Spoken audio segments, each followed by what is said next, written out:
நீ போன ஜென்மத்துல என்ன பாவம் பண்ணியோ அதனாலதான் நீ வந்து ஒரு மாற்றுத்திறனாளி. நானாவது மாற்றுத்திறனாளின்னு சொல்றேன். கால் இல்லாத பிறகுற, கை இல்லாத பிறகுற, கண்ணு குருடா பிறகுற, பார்வையற்ற பிறகு, பார்க்கறதுக்கு அசிங்கமா இருக்கிற, அவதூறுப்பா இருக்கிற, அதுக்கு நீ போன ஜென்மத்துல பண்ண பாவம். அவர் பேசுறது எல்லாமே தப்பு. இந்து மதமா இருக்கட்டும், முஸ்லீமா இருக்கட்டும், கிறிஸ்தவமா இருக்கட்டும், மூட நம்பிக்கை கூடாது. அதே நேரத்துல பசங்கள்கிட்ட, சின்ன குழந்தைங்கள்ட்ட போய், ஸ்கூல்ல படிக்கிற பசங்கள்ட்ட போய் நீ மூட நம்பிக்கை பேசுறன்னா அது எவ்வளவு ஒரு தவறான விஷயம். வள்ளுவர் வள்ளுவர் எழுதி வைத்தார்ல திருக்குறள், அதை நீங்க ஏத்துக்கிறீங்களா? வள்ளுவர் ஏங்க, வள்ளுவருக்கே திருக்குறள் எழுதுறது, வள்ளுவருக்கே வந்துட்டு திருக்குறளை மக்களுக்கு எளிமைப்படுத்தி உரை எழுதுறதே தலைவர் கலைஞர் தான். வள்ளுவருக்கு செல வச்சவரு தலைவர் கலைஞர் தான். ஆமா, வள்ளுவர் என்ன சொல்லியிருக்காரு சொல்லுங்க. இல்ல, அவர் ஒரு குறள்ல சொல்றாரு, எழுமை எழு பிறப்பும் உள்ளுவர் தங்கன் விழுமம் துடைத்தவர் நட்புன்னு சொல்றாரு. எழு பிறப்புன்னு 7 ஜென்மத்தை தானே அவர் குறிப்பிடுறாரு. அப்ப ஜென்மம் மறுபிறவி நம்பிக்கை இல்லைன்னு திமுக சொன்னா அதை எப்படி ஏத்துப்பாங்க மக்கள்? நீ ஒரு மறுபிறவி, நமக்கெல்லாம் மறுபிறவி இருக்குதுன்னு அது கூட ஸ்கூல்ல பேச தேவையில்லையாது. நீ வந்து அப்படியே வந்து இறைவனுடைய தூதர் மாதிரி நீ வந்து ஒரு விஷமத்தனமா அந்த குழந்தைங்கள்ட்ட போயிட்டு நீ போய் ஒரு விஷமத்தனமான செய்தியை வந்து நீ பேசுறன்னா அது முற்றிலும் தவறான கருத்து. பெற்ற தாயும் மகனும் உறவு கொண்டால் புள்ள பிறக்குமா பிறக்காதான்னு கேட்கறாங்க. இதெல்லாம் பேசுறதுக்கு எனக்கு ரொம்ப அருவருப்பா இருக்கு. மூட நம்பிக்கை. அந்த பரம்பொருள் மகாவிஷ்ணு பொடிப்பையன், அவனுடைய பேச்சுக்கெல்லாம் நீங்க எடுத்து பாத்தீங்கன்னு வச்சுங்க, பயங்கரமான ஒரு நித்யானந்தா விட நித்யானந்தா கூட இப்படி நடந்துக்கல சார். எல்லாரும் சம உரிமை பேசுற கட்சி தானே திமுக, சமூக நீதி பேசுற கட்சி. சரிங்க, பங்கார் அடிகாலர் சொன்னாரா? பங்கார் அடிகாலர் என் காலத்தில் உட்கார்னு சொன்னாரா? இவர் ஏன் உட்காரணும்? திரு நேரு அவர்கள் அது அவருக்கு ஒரு மரியாதை கொடுத்தாரு, அவ்வளவுதான். அது நம்ம அப்படிதான் எடுத்துக்கணும். நானும் போயிருக்கிறேன் பங்கார் அடிகாலர்கிட்ட, நானும் போயிருக்கிறேன். நானும் கீழே உட்கார்ந்து போது தம்பி மேல இருந்து உட்காருங்க. எதுக்காக பெரியாருக்காக சிலை வைக்கிறீங்க? அது மூட நம்பிக்கை இல்லையா? கலைஞர் சமாதியில தயிர் வடை வைக்கிறீங்க, நியூஸ் பேப்பர் வைக்கிறீங்க, அது மூட நம்பிக்கையில வராதா? அதாவது ஒண்ணு சொல்லிட்டா, நீ பார்க்காத கடவுளுக்கு என்ன செலவு வைக்கிறேன்னு சொன்னார் பெரியார். கடவுள் வந்துட்டார் திடீர்னு, அப்ப என்ன பண்ணுவீங்க? இதோப்பா கடவுள் வந்துட்டாருப்பா, கடவுள் இருக்குதுப்பா, ராமா அதே கிருஷ்ணா கோவிந்தா நானும் சொல்லிட்டு போயிருந்தேன். வரட்டும், நான் பார்க்கலையே.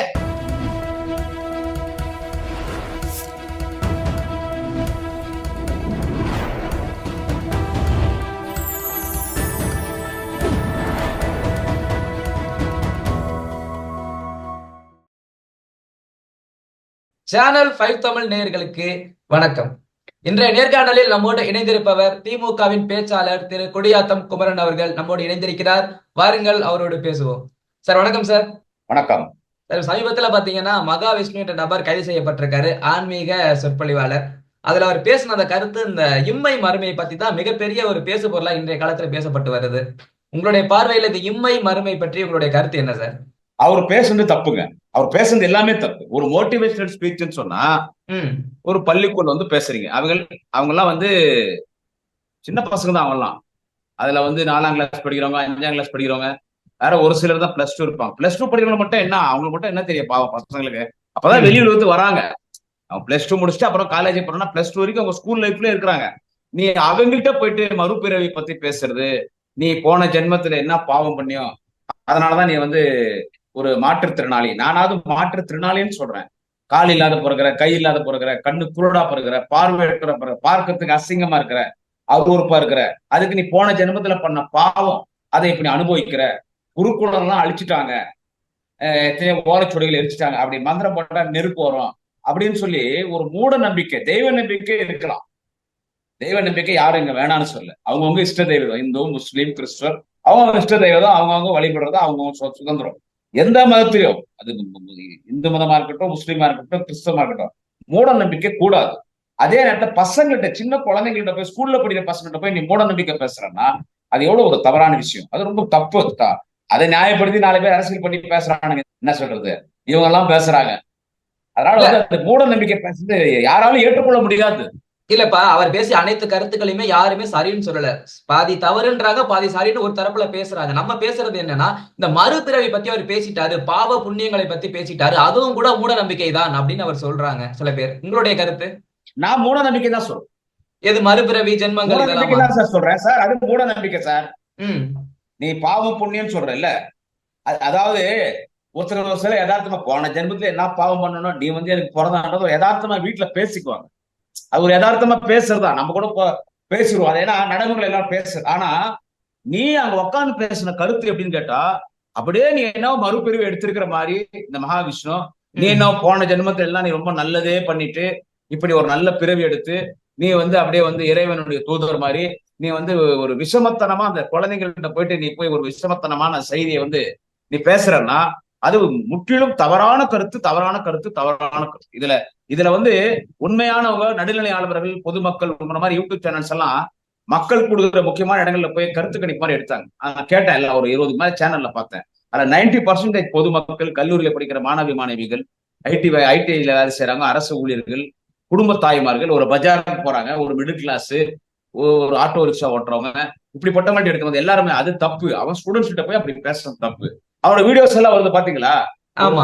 ஒரு வார்த்தை ஒண்ணு கேட்கறான் அந்த ஒரு ஒரு அவனுடைய அந்த பரம்பொருளுடைய அந்த இன்ஸ்டியூட்ல நடக்கிற ஒரு ஒரு ஒரு அதாவது ஸ்பீச்ல அதாவது வந்து பெற்ற தாயும் மகனும் உறவு கொண்டால் புள்ள பிறக்குமா பிறக்காதான்னு கேட்கறாங்க. இதெல்லாம் பேசுறதுக்கு எனக்கு ரொம்ப அருவருப்பா இருக்கு.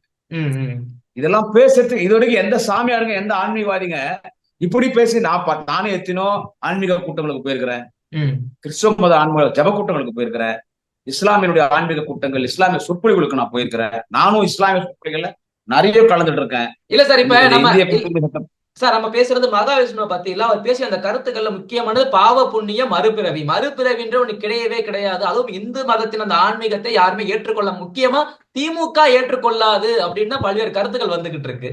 உங்களுடைய கருத்து சார்? திமுக வந்துட்டு மூட நம்பிக்கை ஏத்துக்கோ சார். ஆன்மீகத்துக்கு எதிரி கிடையாது சார் திமுக. அது உங்க இஷ்டம் சார். இல்ல வள்ளுவர் திமுக போகும்போதே வள்ளுவர் எழுதி வைத்தார்ல திருக்குறள், அதை நீங்க ஏத்துக்கிறீங்களா? வள்ளுவருக்கே திருக்குறள் எழுதுறது, வள்ளுவருக்கே வந்துட்டு திருக்குறளை மக்களுக்கு எளிமைப்படுத்தி உரை எழுதுறதே தலைவர் கலைஞர் தான். வள்ளுவருக்கு செல வச்சவரு தலைவர் கலைஞர் தான். ஆமா. வள்ளுவர் என்ன சொல்லியிருக்காரு சொல்லுங்க? இல்ல அவர் ஒரு குரல்ல சொல்றாரு, எழுமை எழு பிறப்பும் உள்ளுவர் தங்கன் விழுமம் துடைத்தவர் நட்புன்னு சொல்றாரு. எழு பிறப்புன்னு 7 ஜென்மத்தை தானே அவர் குறிப்பிடுறாரு. அப்ப ஜென்மம் மறுபிறவி நம்பிக்கை இல்லைன்னு திமுக சொன்னா அதை எப்படி ஏத்துப்பாங்க மக்கள்? வள்ளுவரே சொல்லியிருக்காரு. மறுபிறவி இருங்க, ஓகே. வள்ளுவர் எழுதியிருக்காரு மறுபிறவி, ஓகே. மறுபிறவி இருக்குது, மறுபிறவின்னு சொல்ற நீ, உனக்கு நம்பிக்கை இது. நீ ஒரு மறுபிறவி, நமக்கெல்லாம் மறுபிறவி இருக்குதுன்னு அதோட ஸ்கூல்ல பேச தேவையில்லையாது.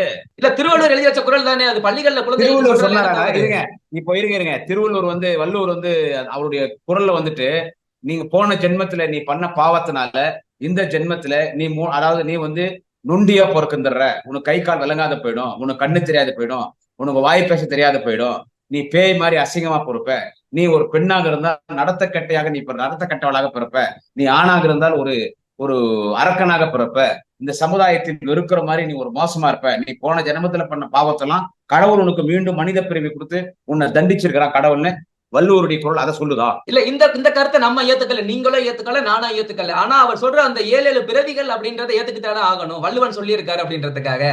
இங்க பாருங்க, அவர் சொன்னது 7 பிறவிகள் சொல்றாரே தவிர இவன் சொன்னது சொன்னாரோ அதை கேட்டா நீங்க பதில் சொல்ல மாட்டேன். நீங்க இல்ல எல்லாருமே தான். இல்ல அந்த கருத்தை நம்ம ஏத்துக்கல. அதாவது போன ஜென்மத்துல செஞ்ச அந்த பாவம் தான் கருப்பா பிறந்திருக்குது, கால்கை இல்லாம பிறக்கிறதுன்ற நம்ம கருத்தை ஏத்துக்கல. நம்ம அதுக்கு எதிராக தான் இருக்கிறோம். ஆனா நீங்க அந்த ஒரு கருத்துக்காக ஒட்டுமொத்த இந்து ஆன்மீகத்தையே நீங்க எதிர்க்கிறீங்க. அதுல சொல்ற அனைத்து கருத்துக்களுமே தவறு, மூட நம்பிக்கைன்னு நீங்க ஒட்டுமொத்தமா அதை வச்சீங்கன்னா இது ஒரு மதத்திற்கு எதிரான ஒரு கருத்தை தானே பார்க்கப்படும். ஆளுகிற திராவிட மாடல் அரசு இந்தியாவின் சிறந்த முதல்வர் தளபதி பத்தி குறை சொல்றதுக்கு எதுவும் இல்ல. அதனால இப்ப பிஜேபி இதை எடுத்துக்கினாங்க. கூட எடப்பாடி பழனிசாமி சேர்ந்துக்கினார். அவருக்கு எதிரி நண்பன். இது கூட எடப்பாடி பழனிசாமி சேர்ந்துனாரு. அந்த சீமான் சாமான் ஒரு உதவாத ஒருத்தன் சுற்றினுக்கிறான், அவன் ஒருத்தன் சேர்ந்துக்கிறான். நாங்க இந்துத்துவாக்கு எதிரி கிடையாதுங்க, இந்துத்துவாக்கு எதிரி கிடையாது பிரதர். நான் மீண்டும் சொல்றேன் பிரதர். இருந்தாலும் இது ஸ்கூல்ல போய் பேசக்கூடாது பிரதர். ஸ்கூல்ல எந்த மதத்தை பத்தி பேசக்கூடாது பிரதர். என்ன சொல்றது? இது ஒரு இந்து மதம் மட்டும், ஒரு இந்து முன்னணி நடத்துற பள்ளியில போய் அவர் பேசிட்டோம். அங்க கூட இப்படிப்பட்ட கருத்து பேசக்கூடாது. இந்து முன்னணி மட்டும் படிக்கிற ஸ்கூல்ல போய், இந்துக்கள் மட்டும் படிக்கிற ஸ்கூல் ஒரு இந்து முன்னணி நடத்துது, ஒரு RSS நடத்துது, ஒரு பிஜேபி நடத்துது. அங்க போய் நீ பேசு. அங்கேயும் நீ இப்படி பேசுறது தப்பு. நீ போனது பண்ண பாவத்தினால நீ மாற்றத்தினாலே நொண்டி குருடு நீ அசிங்கமா பெறுகன்னு பேசுறது தப்பு. இது எந்த பள்ளிகள்லயுமே அப்படி குழந்தைகள் தானே, எல்லா பள்ளிகள்லயும் குழந்தைகள் தான் இருக்காங்க. எந்த பள்ளிகள்லயும் நான் சொல்றேன் அதான். ஆமா, எந்த பள்ளியிலும் பேசக்கூடாதுன்னா அரசாங்க பள்ளியில ஒரு ஜியோவே இருக்குது. என்னன்னு கேட்டீங்கன்னா, எந்த மதத்தினுடைய சாமி போட்டாவே மாட்டக்கூடாது. ஏன்னா எல்லா மதமும் அங்க இருக்குங்க. முஸ்லிம்ஸ் இருக்காங்க, கிறிஸ்டியன்ஸ் இருக்காங்க, இந்துஸ் இருக்காங்க, எல்லாம் இருக்காங்க. பிரச்சனை இல்லைன்னா பரவாயில்லைங்க. ஆனா இப்ப இந்த நாட்டை தான் பிஜேபிக்காரன் இப்ப முதல்ல எடுக்கிறத அரசியல் என்ன எடுக்கிறான்? அரசியல்ல அவன் இந்துத்துவா எடுக்கிறான். இந்து மதத்துக்கு எதிரான ஒரு கட்சி DMK, anti Hindu DMK, anti Hindu honourable Tamil Nadu chief minister MK Stalin, anti Hindu சனாதனத்தை டெங்கு கொசு போல் மலேரியா கொசு போல் ஒழிப்பேன் என்று பேசியிருக்கிறார் மாண்புமிகு அமைச்சர் உதயநிதி ஸ்டாலின். இப்படி இதை வச்சுதான் பிஜேபி திமுக அட்டாக் பண்றான். புரியுதுங்களா? சோ இப்படி இருக்கும்போது இந்த ஸ்கூல்ல எல்லாம் வந்துட்டு இந்த சாமி போட்டோ வைக்கிறதுனால மற்ற மதத்தினர் பிரச்சனை வருது இல்லையா? ஒரு ஸ்கூல்ல பாத்தீங்கன்னா எப்படி வைப்பாங்கன்னு கேட்டீங்கன்னா, ஒரு போட்டோ இருக்கு, எல்லா கடையில நீங்க பாத்துக்கலாம். அதாவது வந்து ஈஸ்வரன் இருப்பாரு, ஏதோ ஒரு இந்து கடவுள் படம் இருக்கும், ஈஸ்வரன் தான் இருப்பாங்க. பொதுவா இந்து கடவுள்னா பொதுவா ஈஸ்வர படம் இருக்கும், பரமசிவன் படம், ஈஸ்வர படம் வைப்பாங்க. பக்கத்துல பள்ளிவாசல் இருக்கும், பக்கத்துல ஜீசஸ் கிரைஸ்ட் படம் இருக்கும். அந்த 3 படம் வச்சிருவாங்க. ஆமா, அந்த 3 மதம் தான். புரியுதுங்களா? நம்ம தமிழ்நாட்டுல அந்த 3 மதம் தான். சீக்க மதம், புத்த மதம் பெரிய அளவுல கிடையாதுங்க. இந்த 3 மதம் போட்டு வச்சிருவாங்க. அப்படி வச்சா பிரச்சனை இல்லை. பொதுவாவே சாமி படங்கள் வைக்க கூடாது.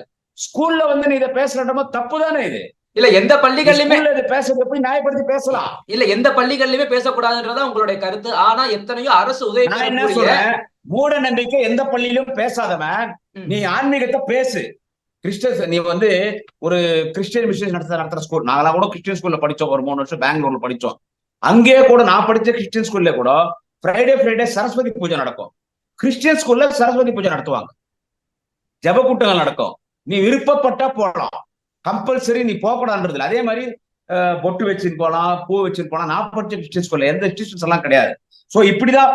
ஏன்னா இந்த நாளைக்கு இன்றைய இளைஞர்கள் நாளைய மன்னர்கள். இன்னைக்கு இந்த ஸ்கூல்ல படிக்கிற பசங்க தான் நாளைக்கு நம்ம நாட்டுல பெரிய ஆளா, அதிகாரிகளாக, அரசியல்வாதிகள் இல்ல நீங்க படிச்ச நாளைய பசங்கள். இல்ல நீயே போய் அவங்ககிட்ட போய் மதத்தை மூட நம்பிக்கை பேசினா இல்ல நீங்க படிச்ச பள்ளியில அப்படி இருந்தது. ஆனா இங்க பெரும்பாலான அரசு உதவி பெறக்கூடிய இந்த கிறிஸ்துவ பள்ளிகள்ல பாத்தீங்கன்னா அங்க கிறிஸ்துவ மதத்தை போதிக்கிறாங்க, கிறிஸ்துவ சம்பந்தமான ஒரு இதைத்தான் சொல்லி கொடுக்குறாங்கன்னு சொல்லி பல்வேறு குற்றச்சாட்டுகள் வருது. அதை நீங்க திமுக அரசு கேள்வி கேட்க மாட்டேங்குதுன்னு பல கருத்துக்கள் வருது. இல்லைங்க, அதெல்லாம் இப்ப வந்துட்டு ஓரளவுக்கு அவங்களுக்கு எல்லாம் உத்தரவு போட்டாச்சு, அந்த மாதிரி பண்ணக்கூடாதுன்னு சொல்லி உத்தரவு போட்டாச்சு. ஒரு ஸ்கூல்ல எப்படி தெரியுங்களா, இது நாங்க கிறிஸ்துவ மதம் நடத்துற ஸ்கூல். அங்க இப்ப கிறிஸ்துவ மதம் நடத்துற ஸ்கூல்ல அவங்க எல்லாரும் சேர்த்துக்கிறாங்கல்ல. நீங்க எல்லா கிறிஸ்துவ மத ஸ்கூல்ல போய் பாருங்க. நாங்களும் கிறிஸ்துவ ஸ்கூல்ல படிச்சவங்க தான். ரோமன் கேத்தலிக் ஸ்கூல் நான் படிச்சிருந்து. எல்லா கிறிஸ்துவ மத ஸ்கூல்ல போய் பாருங்க, கிறிஸ்துவோட அதிகமா இருக்கிறது இந்துக்கள் தான் இருப்பாங்க. ஆமா, இந்துக்கள் தான் இருப்பாங்க. அதே மாதிரி இஸ்லாமியர்கள் நடத்தக்கூடிய பள்ளிகள் எங்க ஊர்ல இருக்கு, எங்க ஊர்ல குடியாத்துல இருக்குது இஸ்லாமியர்கள் நடத்தக்கூடிய பள்ளி இருக்குது. அதுல பாத்தீங்கன்னா 60% 65% இந்துக்கள் தான் இருப்பாங்க. நான் பொதுவாகவே சொல்றேன் சார், இங்க போயிட்டு நான் கிறிஸ்துவ பள்ளியில அப்படி பண்றாங்க, இஸ்லாம் பள்ளி பண்ண வரல, பொதுவாக சொல்றேன் சார். நான் ஒரு அரசியல்வாதியே இல்லாம நான் ஒரு ஜெனரலா ஒரு யூடியூபரா சொல்றேன் சார். என்னன்னா அது இந்து மதத்தை சார்ந்த பள்ளிகள்லாம் இருக்குது. எங்க ஊர்லயே ஸ்ரீ சரஸ்வதி வித்யாலயா இருக்குது, சிக்ஷா கேந்திரம் இருக்குது, ஸ்ரீ வித்யாலட்சுமி இருக்குது, பல ஸ்கூல் இருக்குது, பிரம்மாசன் இருக்குது, அங்கே பல ஸ்கூல் எங்க ஊர்ல இருக்குது. கிறிஸ்டியன் ஸ்கூல் இருக்கு, முஸ்லீம் ஸ்கூல் இருக்குது. எல்லா ஸ்கூல்லையுமே என்னன்னு கேட்டா எந்த மத போதகம் பண்ணாதீங்க இல்லையா? இப்ப பொதுவா இருக்கிறது 3 மதங்கள், கிறிஸ்துவம், இந்து, இஸ்லாமியர்கள். அந்த பண்டிகை வருது, இப்போ ரம்ஜான் வருது. ரம்ஜான் வரும்போது அப்போ அந்த இஸ்லாமியர்களுக்காக ஒரு தொழுகை பண்றோம், நிகழ்ச்சி அந்த ஸ்கூல்ல நடத்துங்க. இப்ப ஜீசஸ் கிரைஸ்டனுடைய, இயேசுநாதருடைய கிறிஸ்துமஸ் வருது, அப்போ கிறிஸ்துவ மதத்தை அப்ப ஜீசஸ பத்தி பேசுங்க. இந்து மதம் வருது, கணபதி விநாயகர் பண்டிகை வந்திருக்குது, ஸ்கூல்ல விநாயகர் எல்லாம் வச்சுக்கீங்க. எல்லா மதத்துக்கும் இம்பார்ட்டன்ஸ் கொடுத்தீங்கன்னா பிரச்சனை இல்லாத போயிடுது. ஒரு மதம் தான் முக்கியத்துவம்.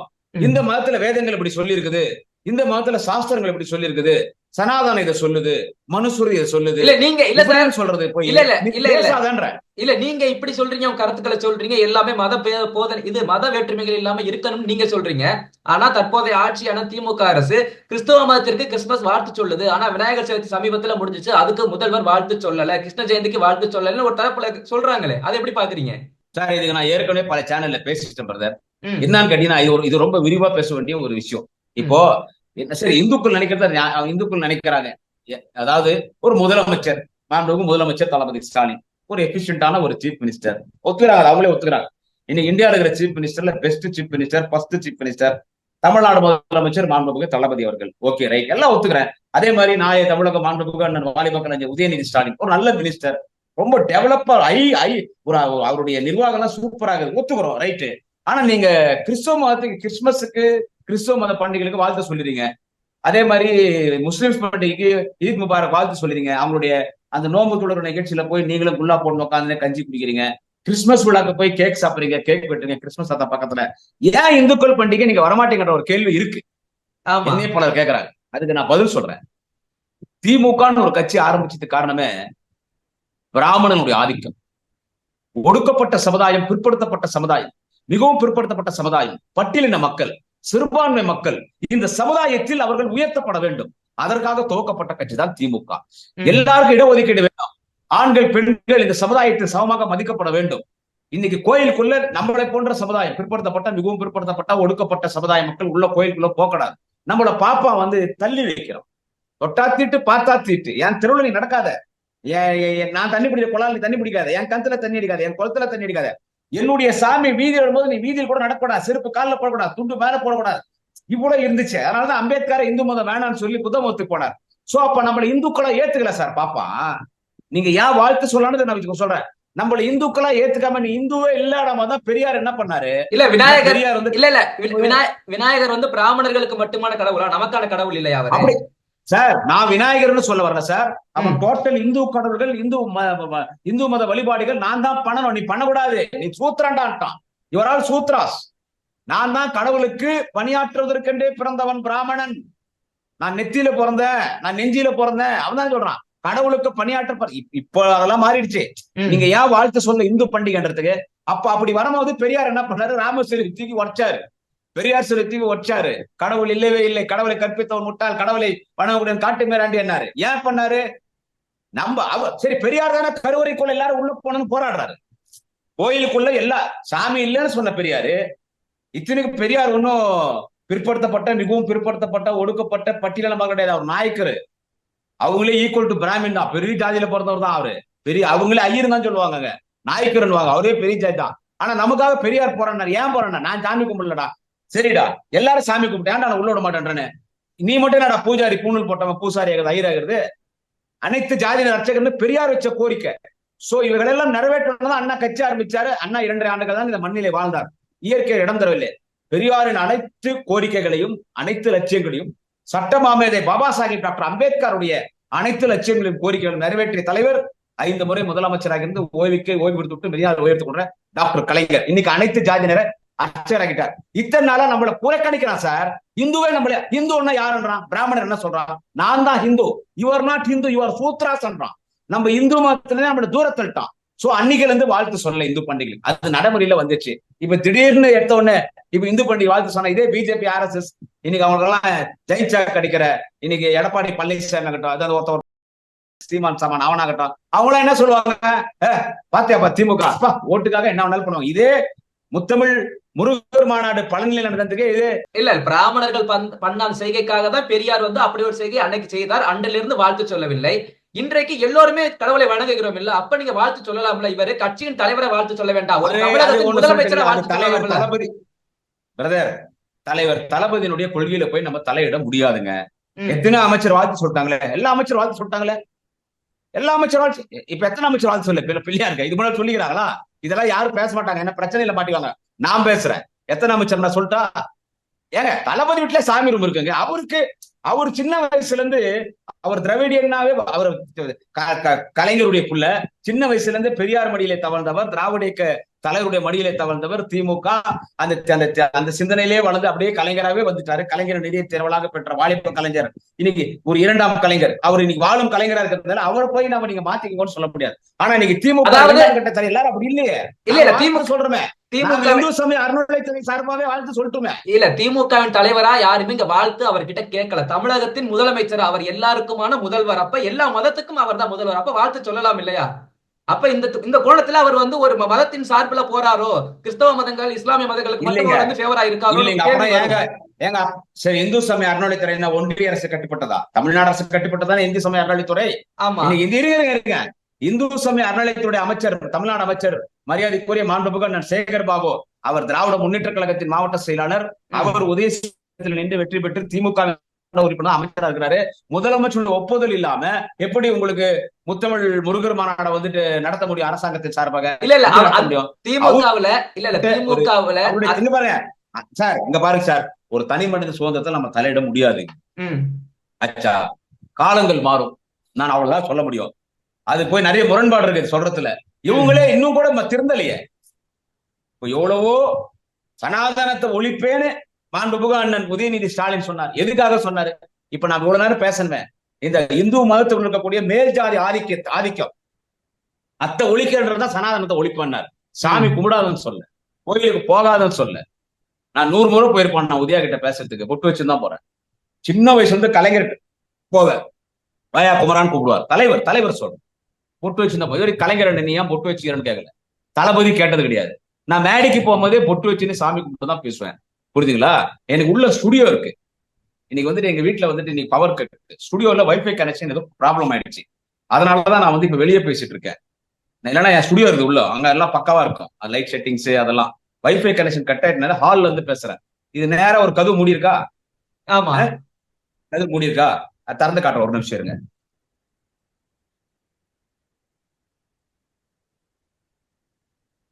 பாத்துறீங்களா பிரதர்? பார்த்தாச்சு சார்.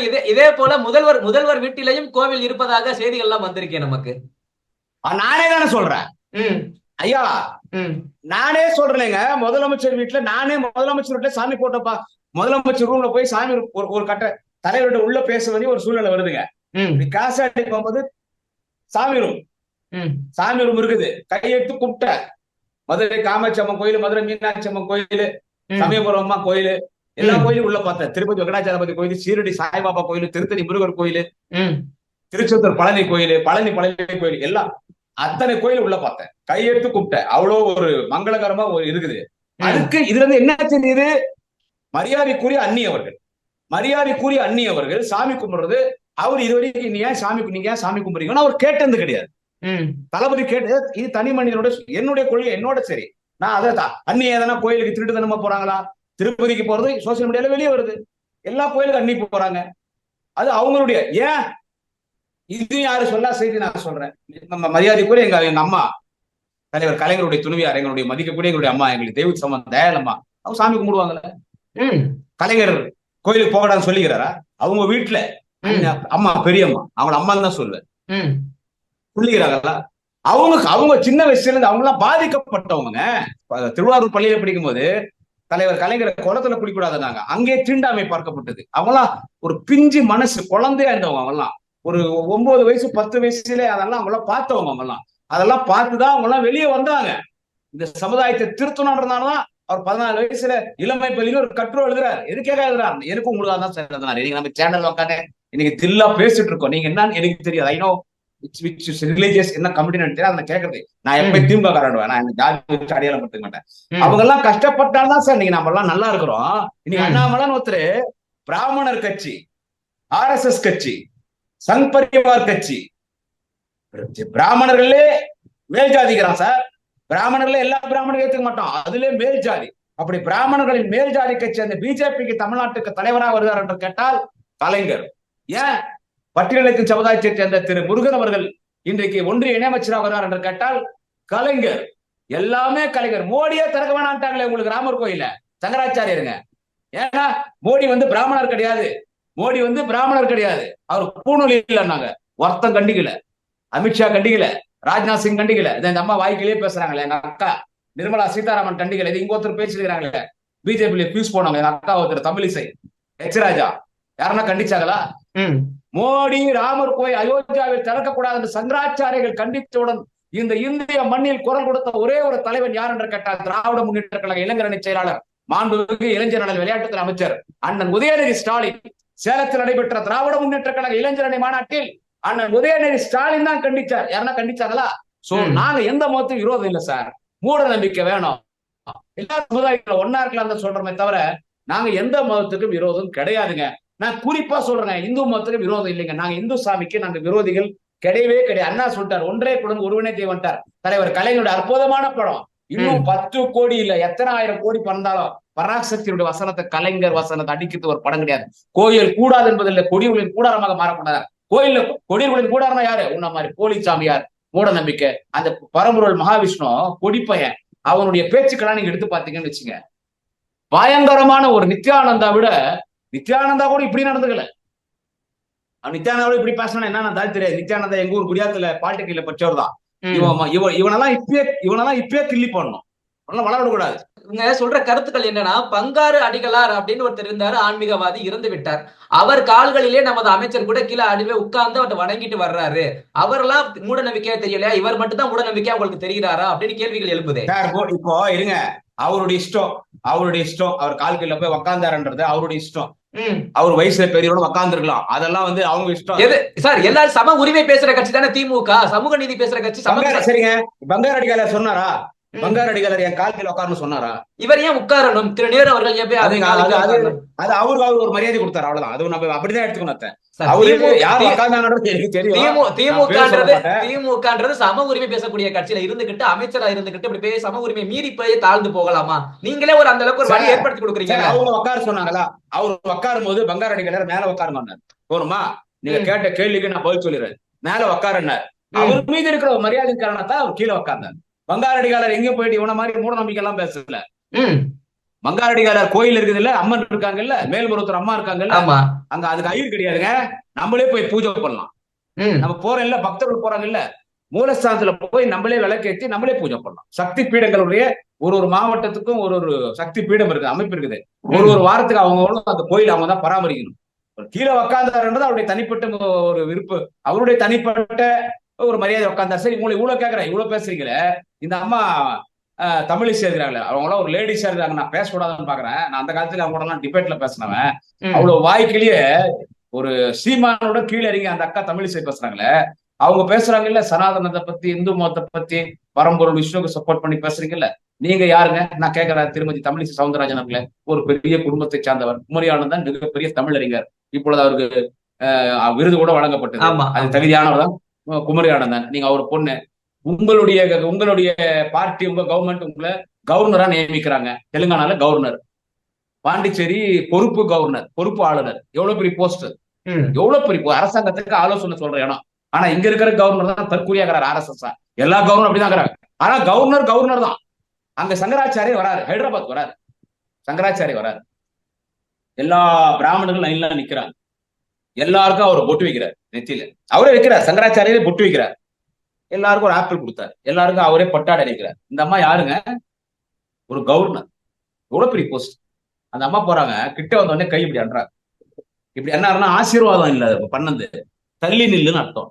அப்புறமா என்ன பண்றாரு, சால்வை எடுத்து விசிறி வச்சார், நாய்க்கு எலும்பு துண்டு போற மாதிரி. அந்த அம்மா அப்படியே புடிச்சு மடியில வச்சுக்கினாங்க. பொங்கத்தை பக்கத்துல நம்மகிட்ட கொடுக்குறாரு. இது என்ன இதுக்கு நீங்க பேச மாட்டீங்களா? அவர் போய் கீழே உக்காந்துட்டாரு, ஒரு மந்திரியே பேசுறீங்களே, ஒரு ஆளுநரை சங்கராச்சாரியோட அசிங்கப்படுத்தினாரு, அவங்களையும் இவங்க சப்போர்ட் பண்றாங்களே, யாரும் நீங்க மாங்க முடியாது. அவங்க அந்த கருத்தை ஆதரிச்சு போறாங்க. ஆன்மீகம் நாங்க அடிபணிந்துதான் போகணும், அவங்க அந்த கருத்தை சொல்லி போறாங்க. ஆனா இதற்கு எதிராக பேசிட்டு இவர் போய் இப்படி உட்கார்றாரு அப்படின்னு பேசப்படுது. நம்மளுடைய கருத்து என்னன்னா, இவங்க மூட நம்பிக்கை கீழே உட்கார்ந்து இங்க பாருங்க, இங்க பாருங்க சார், கீழே உட்கார்ந்து அவர் ஒன்னும் மூட நம்பிக்கை ஆதரிச்சுதான் கிடையாது. மரியாதை நிமித்தமா கீழே உட்கார்ந்தாரு. அவர் மேல உட்கார சொன்னார். சரி, மேல உட்காருங்க. அந்த சம்பவம் எனக்கு தெரியும் சார். நானும் பங்காரு அடிகளார்கிட்ட போயிருக்கிறேன். பங்காரு அடிகளார்கிட்ட நானும் போயிருக்கிறேன். நானும் கீழே உட்கார்ந்து போது, தம்பி மேல எந்திரிச்சு உட்காருங்க. நான் அப்புறமா என்ன பண்ணிட்டேன், எந்திரிச்சு நின்றுட்டு பேசிட்டு வந்துட்டேன். உட்காரத்துக்கு பிடிக்கல. அது பிரச்சனை இல்லைங்க, அது பிரச்சனை இல்ல. ஒருத்தர் கீழே உட்கார மேல உட்கார்றேன். நீ பசங்கள்கிட்ட போய், அவரு என்ன உட்கார்ந்து அமைச்சருடைய வயசு என்ன, நீ சின்ன பசங்கள்கிட்ட போயிட்டு ஒரு பாய்சன் உருவாக்குறே. சரி, இப்போ 1800 பேர் சைதாப்பேட்டை மேல்நிலைப்பள்ளியில் இருந்தாங்க சார். அதுல ஒரு குழந்தை மாற்றுத்திறனாளி இருக்காதா? ஒரே ஒரு குழந்தை. கண்டிப்பா. சரி, அந்த விட்டுருங்க. அந்த கூட்டத்துல என்னுடைய கேள்வி என்னன்னா, ஒரு கருத்தை தவறாக சொல்லும் பட்சத்துலதான் அதை நம்ம எல்லாருமே எதிர்த்து நிக்கிறோம். ஒரு இடத்துல பாத்தீங்கன்னா, திருக்குறளை மலம் என்று சொன்னவர் பெரியார். அதற்கு எதிராக யாராவது பேசியிருக்கீங்களா திமுகவில இருந்து? வள்ளுவன் வகுத்த திருக்குறள் சார், பெரியார் அப்ப வாழ்ந்தாரு. பெரியார் பேசிய நல்ல கருத்து பேசினார் சார். அதனாலதான் சார் பெரியார் பேசினார். ஓகே, ஒரு சில கருத்தினுடைய முரண்பாடு. ஆனா பெரியார் இல்லை என்றால் இந்த நாடு உலகமே இல்ல. பெரியார்னு ஒரு தலைவன் பிறக்காமல் இருந்திருந்தால் தமிழ்நாட்டு மக்களுக்காக அந்த தலைவன் உழைக்கவில்லை. ஒட்டுமொத்த இந்தியா நாட்டில் வாழ்கிற அனைத்து பிற்படுத்தப்பட்ட ஒடுக்கப்பட்ட இஸ்லாமிய கிறிஸ்தவ மக்களுக்காக பேசிய ஒரு தலைவன் பெரியார். கோயில் இல்லை சொன்ன ஒரு பெரியார், சாமி இல்லைன்னு சொன்ன பெரியார் கோயிலே கட்டலாம். பெரியார் நம்மளாம் யாருமே கிடையாது. இன்னைக்கு பாப்பானுக்கும்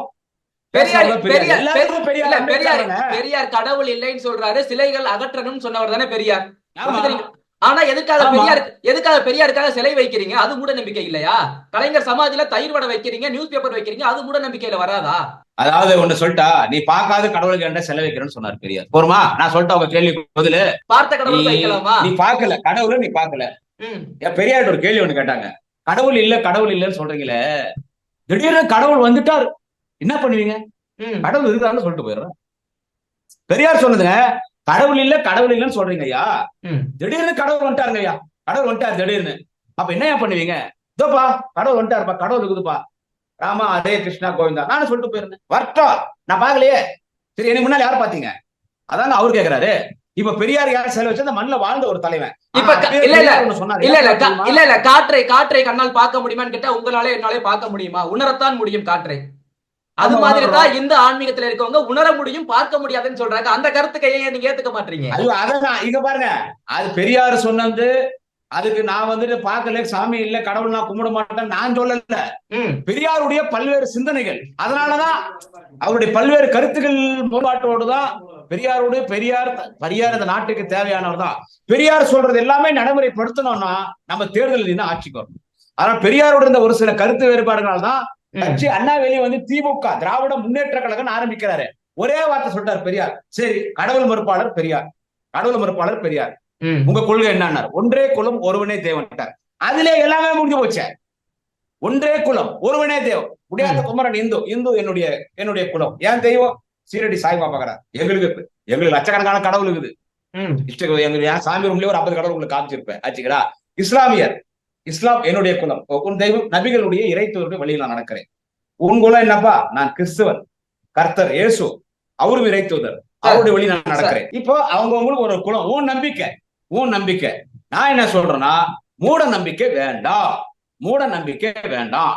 எந்த ஜாதியா இருக்கட்டும், எந்த சமூகமா இருக்கட்டும், ஏற்றத்தாழ்வுகள் வேணாம். சமுதாயத்தில் எல்லாம் ஒன்னா வாழலாம். பசங்க மத்தியில போயிட்டு மறுஜன்மம் சொல்லி பேசியத நீங்க அந்த மகாவிஷ்ணு சொல்லக்கூடிய அந்த கருணா, அந்த கரையான் புற்றுக்குள் புகுந்த கருணாகம் போல் ஒரே ஒரு மேட்டர் சொல்லி முடிக்கிறேன் சார்.